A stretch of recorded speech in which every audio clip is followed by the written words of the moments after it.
badin tanto dhugumatti naan galle dogoggoraan tasayoon si miidhelle sinkisaati araarame jaalale dogoggoraan tasayoon si miidhelle sinkisaati araarame jaalale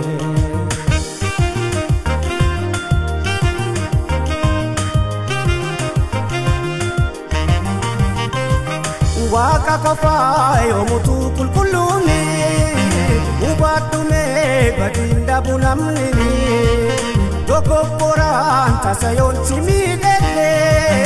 Kaskabawi titiyati jalale Nandibini firachi mogahadate Yombalesi sinkisa ararani Wasonda gatin tawalin dabarsine Alalaten oitu buya me mali me arama kote mara nadate khantane dudakara jibasamo nabakhosi jire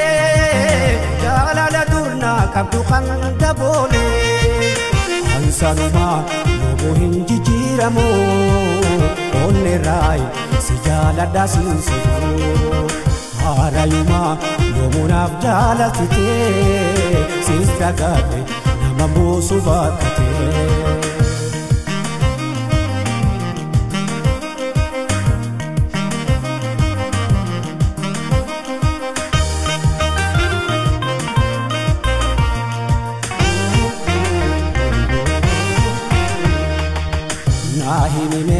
Nahimime malime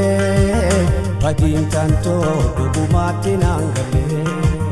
dogoggoraan tasayoon si miidhelle sinkisaati araarame jaalale dogoggoraan tasayoon si miidhelle sinkisaati araarame jaalale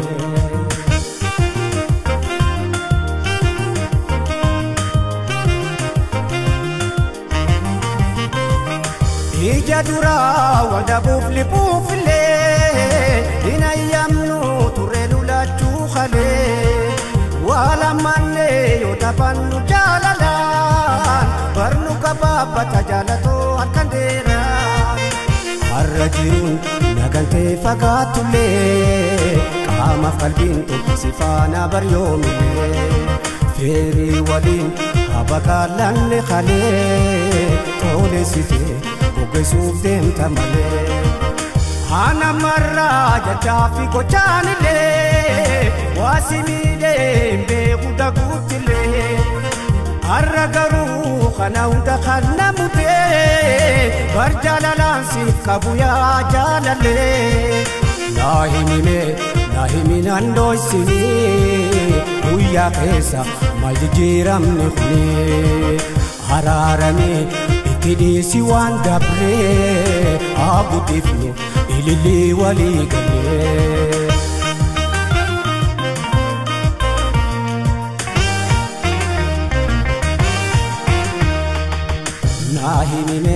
Nahimime malime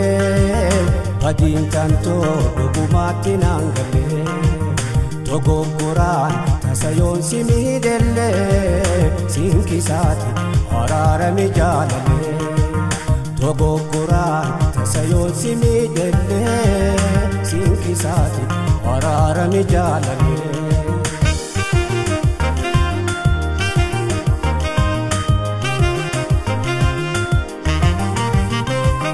Nin fudhadha jaalato baditiya yaada galee utubaa jiruutiya jiruudhaanis walda banana feerini ammenya saani beeta gadhubaani si sheeneessa cubbuu sitti tahee hin dagaatin tasabar guyyaa kalee guyyaa keessa har'ana jijjiiramtu si fakkaanan anumaa sitti hin gatu Ijadura wada bufli bufle Hinayamnu turelu la chukhale Arragaru sana huda khanamude Borsana mati samalu mafnagante Nabisine ilillitoo qacalee